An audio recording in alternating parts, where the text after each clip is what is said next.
T minus 50 seconds.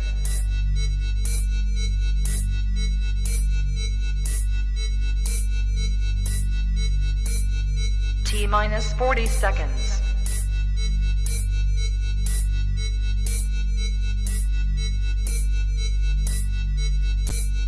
T minus 30 seconds.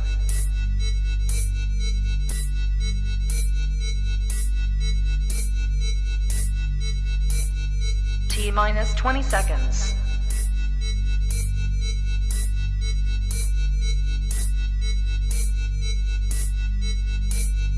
Ten, 9, 8, 7, 6, 5, 4, 3, 2, 1, 0.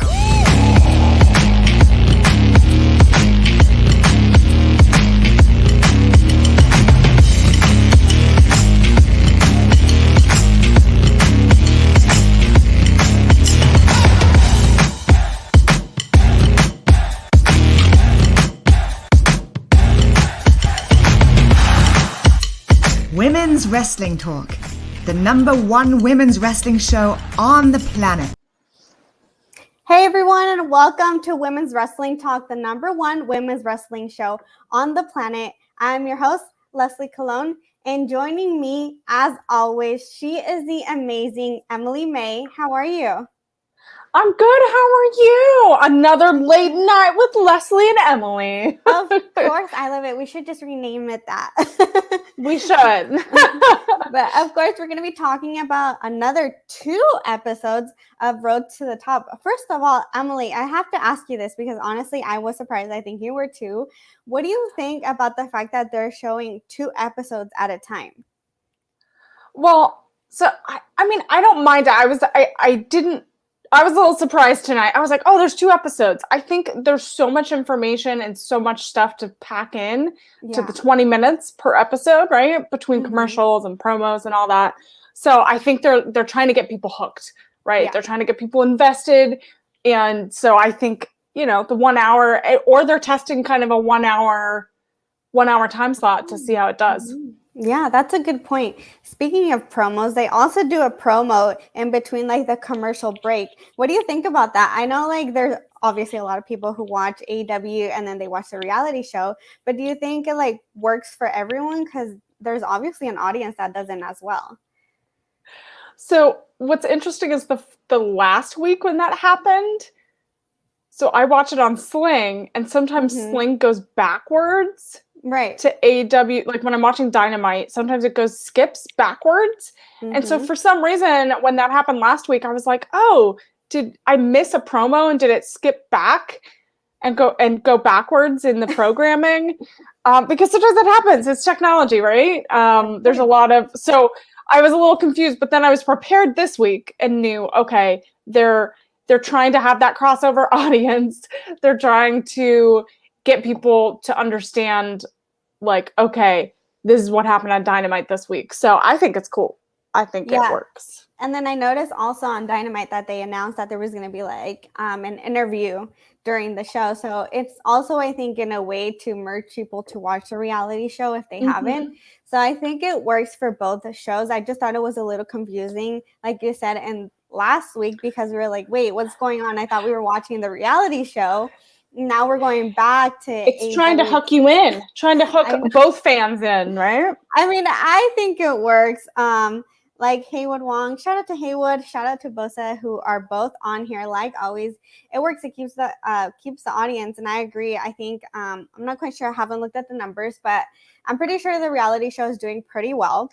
It's really interesting. Again, I really like the way they do this. I feel like there's so many different elements into this reality show. It's not just like drama, you would say, or like, I don't know. I just feel like it's completely different.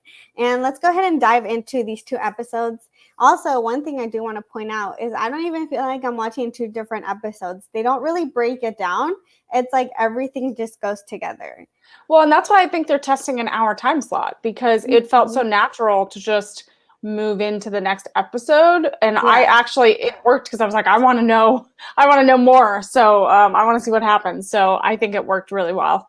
Yeah, speaking of wanting to know more, we know more tonight about what it takes to really put on a whole pay-per-view. We obviously know that AEW is still pretty new.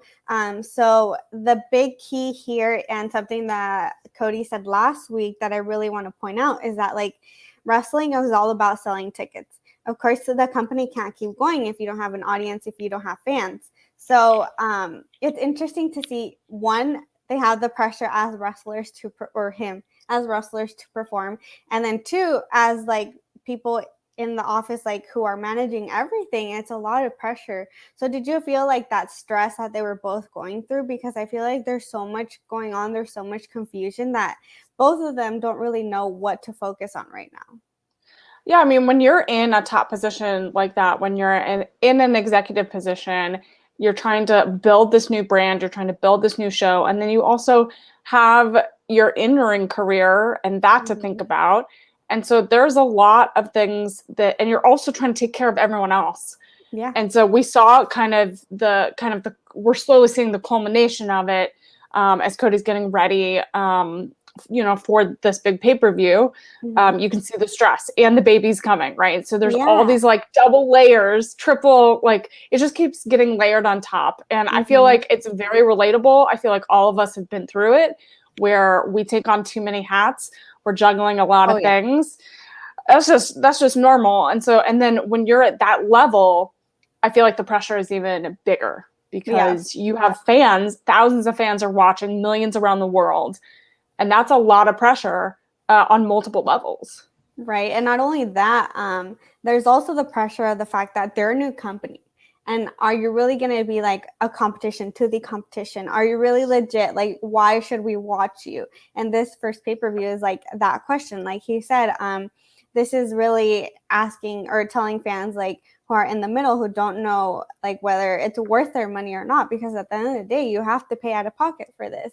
So it's really important. There's so much pressure. And then there's also this conversation, like you mentioned, about the baby. So I do want to talk about this. I do want to mention, the conversation between him and his sister. So I'm kind of on Cody's side a little bit more now. I see, that their childhood was obviously different. Their dad was a professional wrestler, for those of you who don't know. And he didn't take that time to be there with their older brother, Dustin. And now Cody's really realizing, like, I don't want to be like that. So he had that conversation with his sister. What did you think about that? I mean, I feel like Cody's finally seeing like how he can be better, right? Because I think he's slowly seeing the effects that had on him, and he doesn't want to make the same mistakes. Yeah. And, I think it affected, his sister as well and his whole family. And so I think it's one of those things, like a baby changes you, right? And you reflect on your life, you reflect on what you want to do better, because for the next generation. And so this was kind of this moment where they kind of put things aside a little bit. Yeah.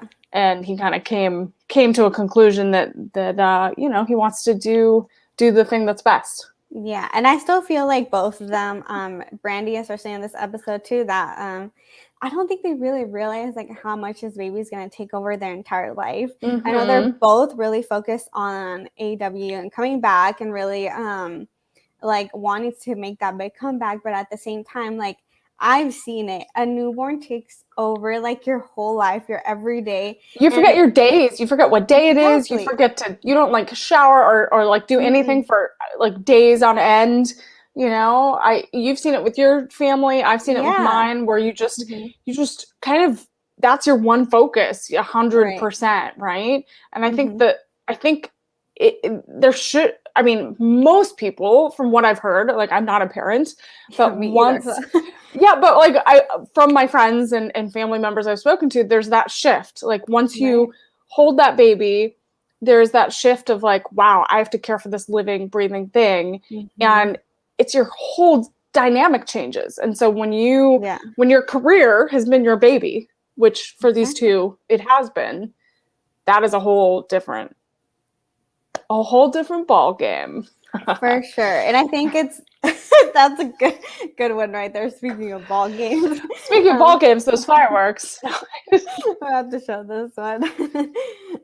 And then also what Joseph said, you can tell his sister was affected by the fact that their dad worked and wasn't really home. And, I have to agree with that. I do have to give her a little bit of credit this week. She did mention something that made me understand her a little bit more, and maybe her attitude towards Brandi. I still don't think it's right. But I think in regards to her, like, I felt like she's always been daddy's little girl. She's always got that attention, because obviously a bond between a daughter and their dad is like, unlike anything else. And I think, in my personal opinion, this is more like it was a jealousy thing. Like, I've always been the only like baby girl, and now Brandi's coming in, and she was really loved by Dusty too. So it's like, why are you coming to take like my spotlight, pretty much? So I think that's where the hatred comes from. I'm not quite sure, but it's kind of like that's where it's leading me to. What do you think? I don't think hatred is the right word. I think it might be a little jealousy or animosity. Yeah. Mm-hmm. I don't think it's hatred. I think that's a strong word. I think, I think they all love each other, but I think there's just some childhood trauma and frustration that is sparked or triggered from this change. A lot of families don't do well with big change like this, and so it might be one of those things where we obviously have seen her struggle with this change. So here's Joseph. He said, I think it's more jealousy because Cody is happy with Brandi. And how do you pronounce her name? Is it Teal, or because she doesn't have somebody? Anyways, a sister doesn't really have to. But yeah, I'm not sure actually. Teil, I believe. I think it's I think it's like teal, like Teil. Yeah, so I think it's teal. Like the color. Interesting. But speaking of change, I do want to touch on this. I think it's hilarious the fact that we see really the reality of Brandi's pregnancy. And what did you think about the Nightmare Express for getting her bed and she was not happy about it? Oh my gosh. Okay, I would totally go on the Nightmare Express bus. Just saying, I'm throwing it out there. I'd be excited to see it. I think that would be super fun, right? Yeah. But I totally understand her being frustrated that the bed or mattress or whatever didn't happen to come on that bus, because it's one of those things. I knew something was going to happen when he was like, "We're not flying, we're driving." I knew something was going to happen because you plan, and God laughs, right? Oh, he laughed, and then he's like, "Cody, you're learning from this one." Yeah, we can't talk about my arch enemy, Haywood. I'm a little upset, so we're gonna skip that. Well, let's talk about something. I do want to talk about, how the boys are coming in and like helping out, trying to build everything, and are part of, this whole the Nightmare Factory as well. So what do you think about, the guys coming in thinking they don't have to read instructions to build anything for the baby? Okay, this was like an IKEA. Has anyone ever built furniture from IKEA? No, I. Okay, it's if you do it with a friend, or if you do it with a partner, or if you do it with anyone, a roommate, you definitely will start fighting, right? And so I felt like this was going to be one of those moments. Everyone's like figuring out the pieces. Okay, I've been there where I've tried to put a car seat in. We had to transport a car seat into a different car, right? It wasn't like the original car, and I'm not familiar with that. I've never done it. I've seen people do it, so I get it. I feel like I would put it in either backwards or wrong, or the pieces were half missing. So I'm with the guys. Like, I wouldn't be able. I would learn, but I would at least read the instructions. But even the instructions might not be clear. Okay, so I have a tip for everyone. So I had to learn this also with my niece too. Because you have to know for emergencies, right? Because what happens if you have to take I had to give him a ride to pick her up, because the baby stayed in the hospital longer. But anyways, back to the story.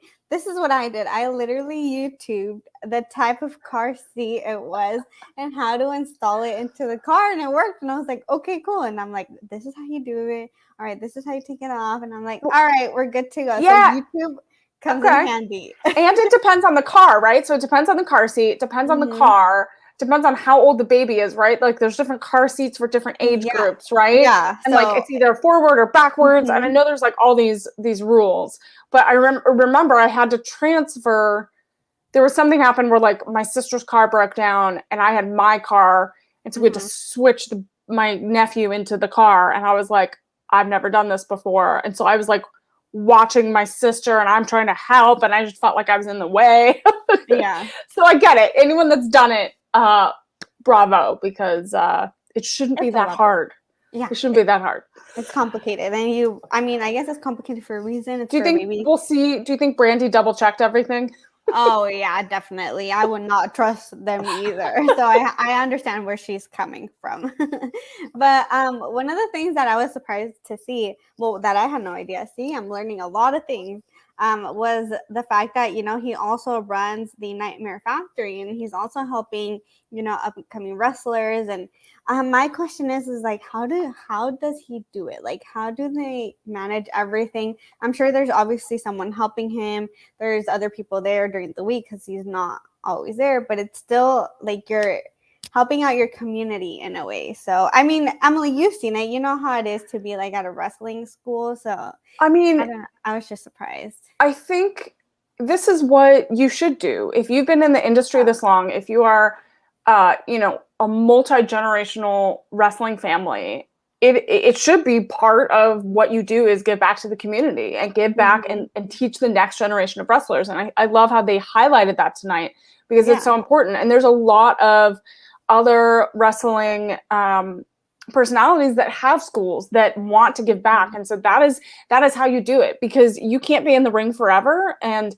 the way you pass it on is have a school, teach the next group of people that you can see, 10 years from now being champions in like AEW or WWE or anywhere, I think it's great to do that. And when you have the finances and the backing to do it, you should do it. Not only that, like you have the name too, like exactly, like you're credible.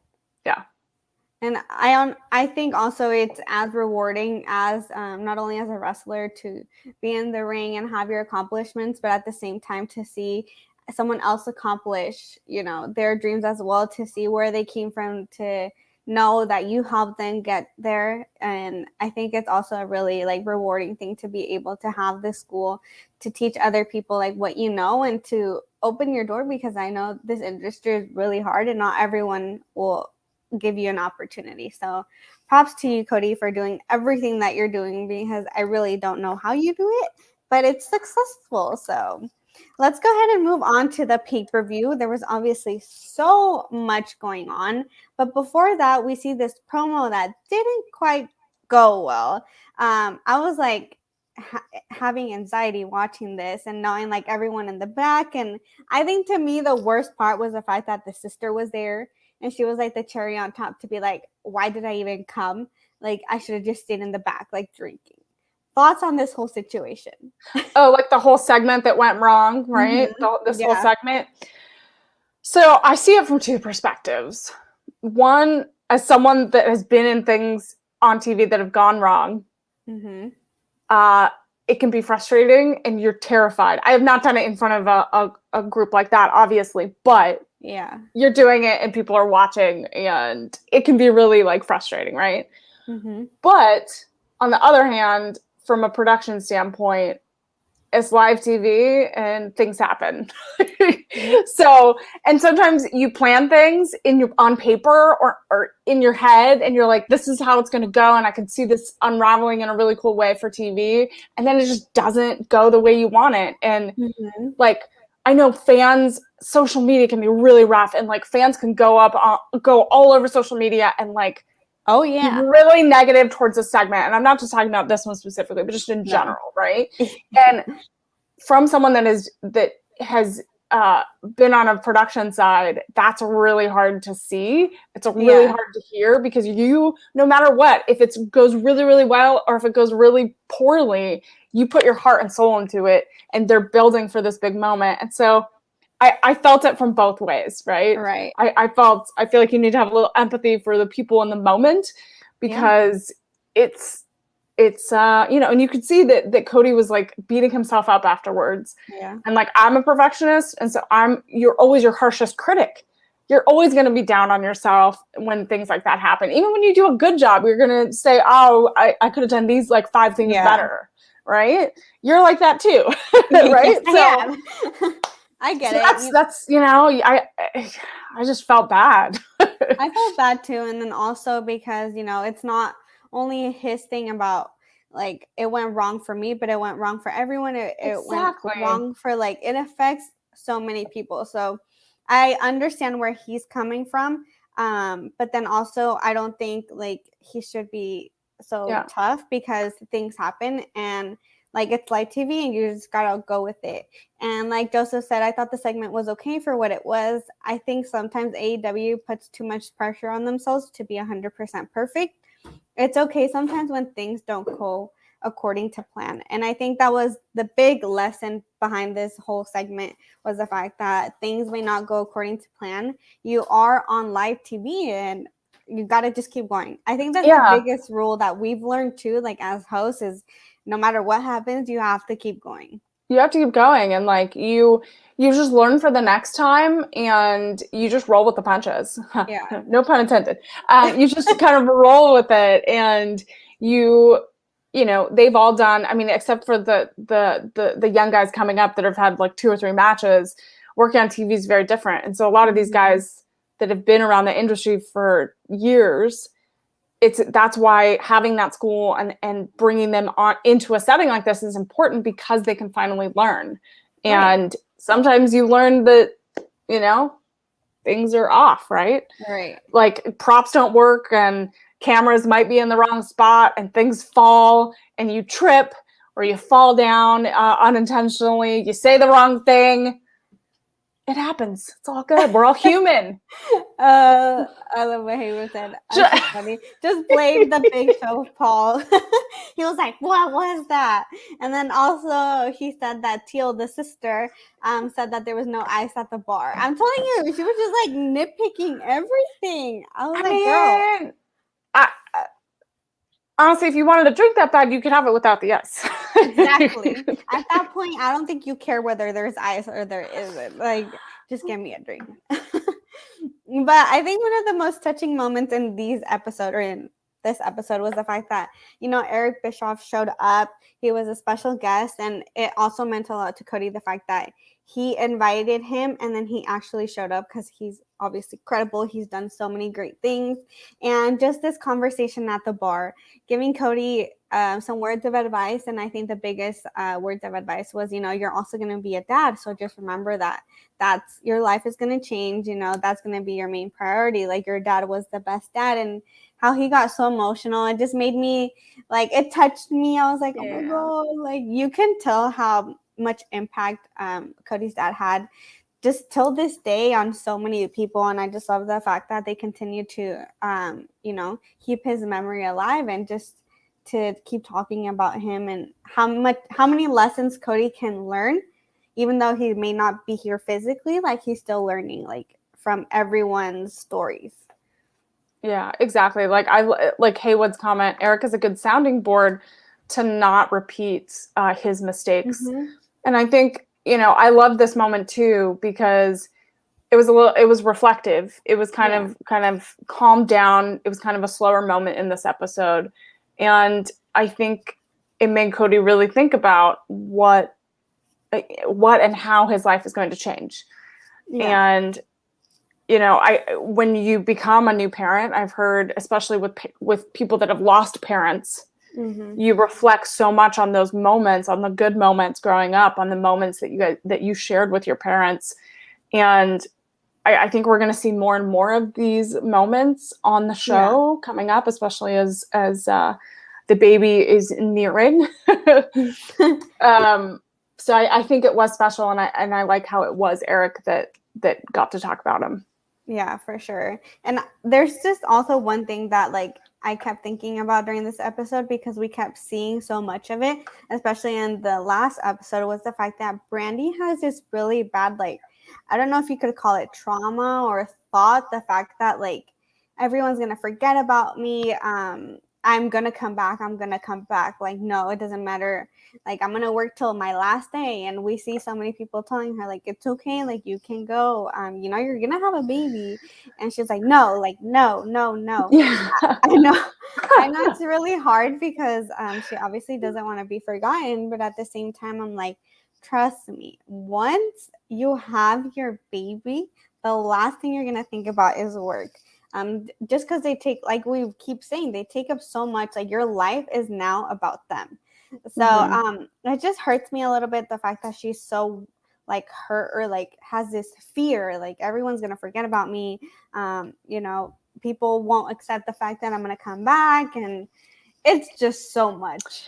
Well, I can relate, because I mean, not that I have had a kid and I've had to leave for 4 months, but I think in anything you do, you feel like someone could replace you, right? That people will forget about you, because they say in Hollywood, like, really, you're just as good as the last thing you did, right? That people are going to remember you by. So I feel like, because she is in the sports and entertainment industry and she is a figurehead, she's worried that,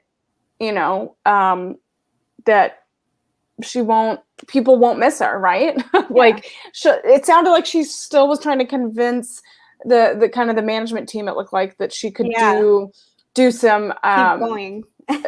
chief brand officer work during that time, but just wouldn't be traveling. And I mean, I get it. Like, I'm one that literally will still be doing work if I have a fever and I'm delirious and I can't, like, and I'm in bed sick, right? I'm one that like, I'll go do it. Like, I'll get up, run a marathon. It's a very specific personality, right? In order to have that passion and that drive to keep going, right? But you also need to know when to stop, right? Of course. And you need to know, and I feel like this is the time that Brandi can say, hey, maybe I'll take 2 months, maybe not 4, but take 2 months, maybe have a day to check in, at the end of the week, check in on activities, but I'm checked out most of the time. I'm stepping away. I think that's totally reasonable. But I'm torn, because I don't know. I don't know what I would do either. Yeah. Because I would want to keep working. If I had that gig, I'd be like, all right. Just for me, the thing is, like, she's had such a rough pregnancy, and she's so, like, she's not enjoying it. I would think that, she would have this mindset of, I have had a rough pregnancy. Like, I'm all out of energy. I am ready to focus on this baby, because not only that, like, you have to prepare the nursery, you have to prepare your hospital bag. I'm sure from what I've seen and heard, like, the last couple months, the closer you get, the worse the pregnancy can be. So I can only imagine how she's really feeling, like, physically, emotionally. There's so many factors into it. And I know that right now her main focus is work, but I think maybe, like, her body will make her change that, because it'll start, like, giving her signs, like, the baby's coming, like, kind of shift your focus on your pregnancy. I mean, you have to, like, they say, and I'm saying, like, the big day, right? I've heard that you have to, like, you have to shift mentally into that. There's, like, a few weeks before you give birth, that there's, like, this mental shift you have. And then you physically have to prepare. And there's a lot of pressure and a lot of time that goes into that. And so I'm interested to see, like, how much time she does take to go through that process, and to make it to actually give in to the time that she actually needs. Because she could say, oh, I'm ready to go back. But to be honest with herself and true to herself and to her baby. Right. And what I hope is that she doesn't, regret the fact that she was so focused on work and not really enjoy her pregnancy. We did hear last week that she's only thinking of, like, she's one and done. So, you would think that even though the experience hasn't been the best, she would want, like, to be really present for every single moment of her pregnancy. So I just hope, she doesn't regret the fact that she was like so focused on work that she didn't get to enjoy, putting like the moments, like putting the nursery together, her baby shower, or just things like that. Because I think what's running through her head more is like, people are going to forget about me. Will I be able to come back to wrestle? Just to kind of like shut people's comments and just be like, watch me, I'm going to make my comeback, which is okay. I think because we've seen it, we know that there's like a huge change when it comes to like having a baby.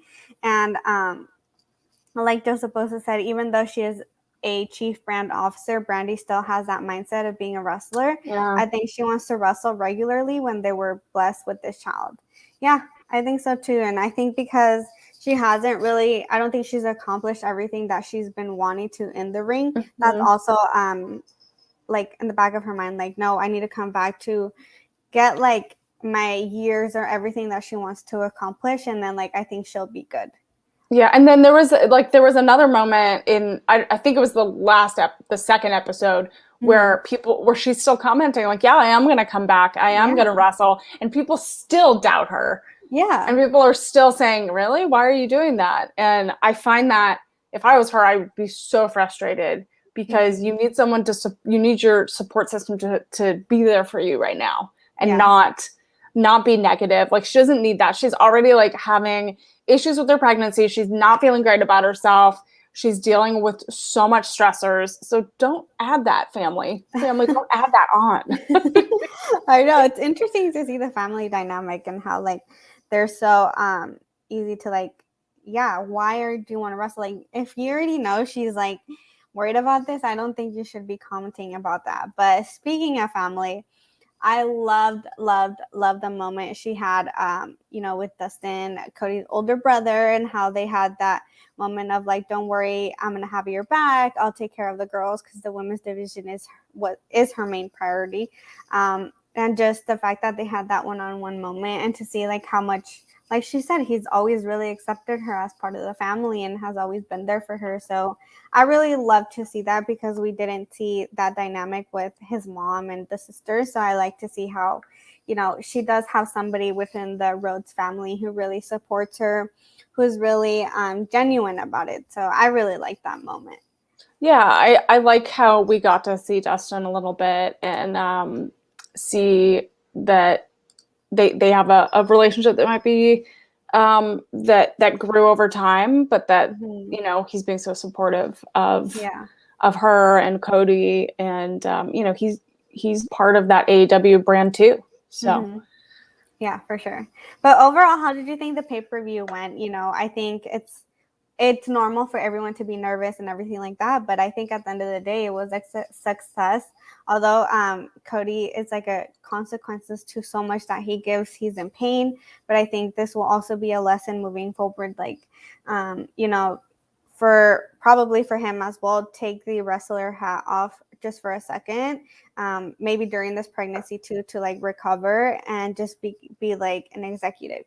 That's just my thought. So you're saying that you think he should take time off and just be an executive? Yeah.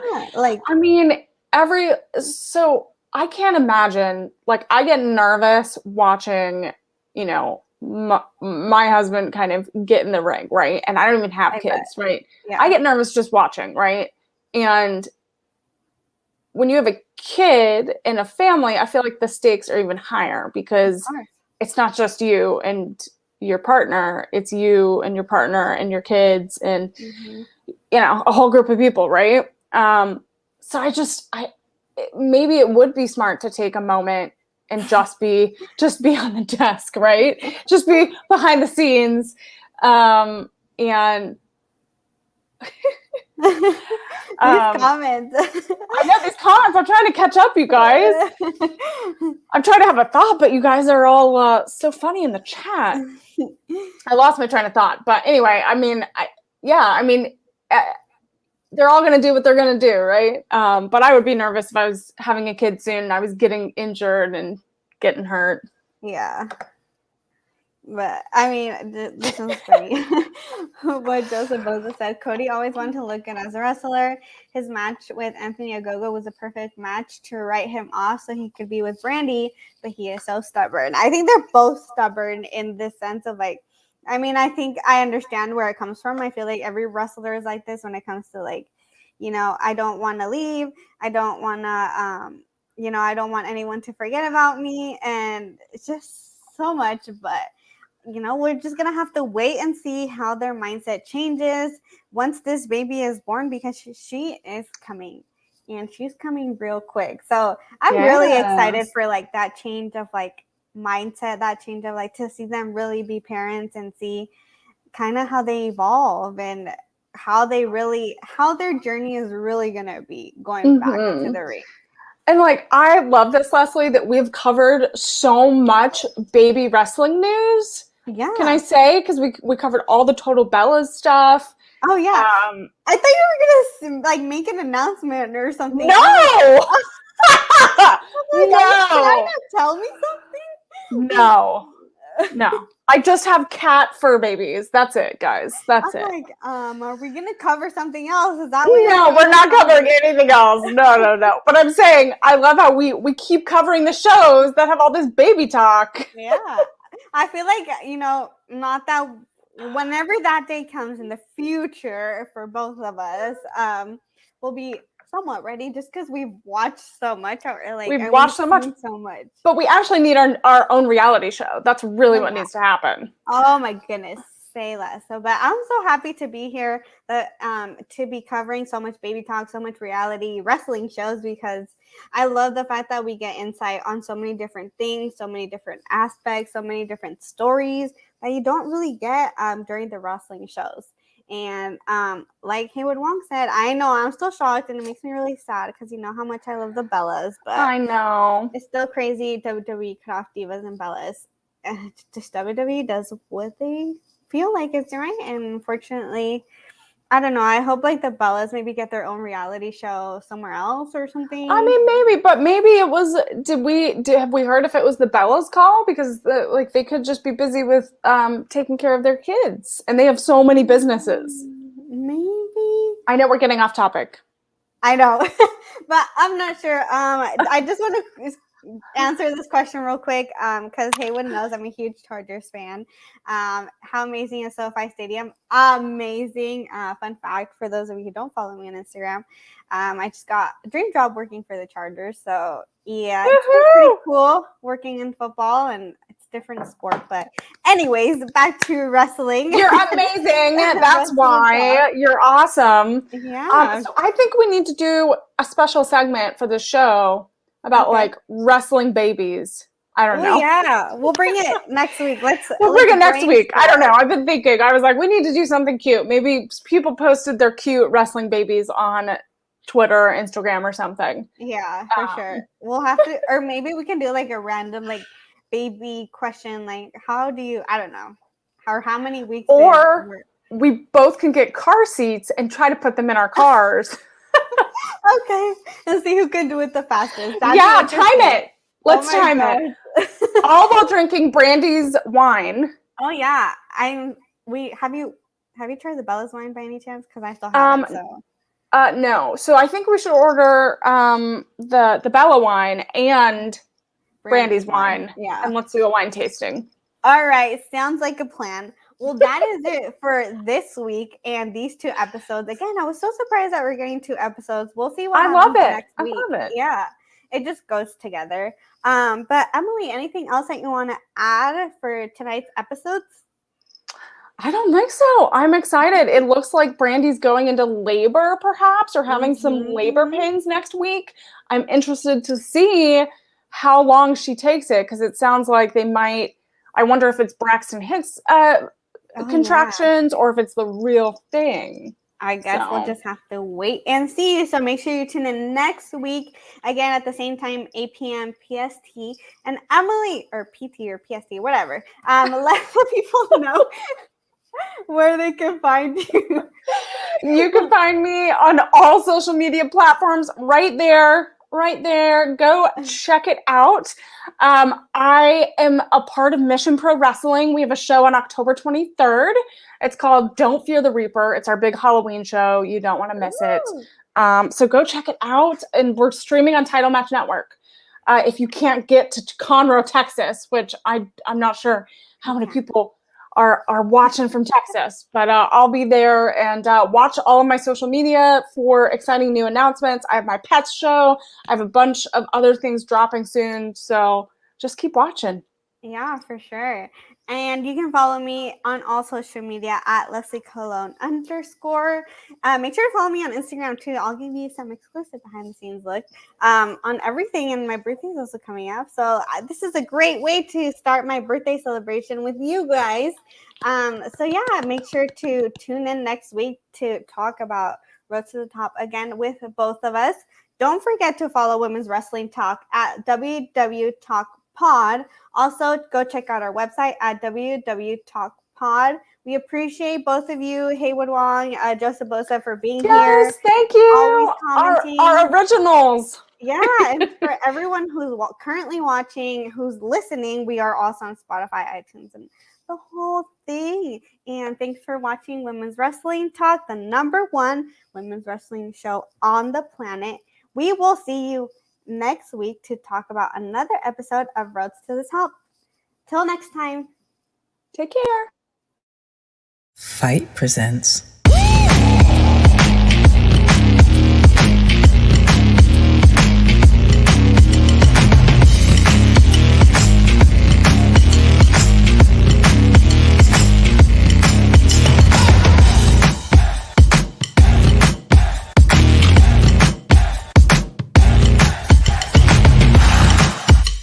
Women's Wrestling Talk, the #1 women's wrestling show on the planet.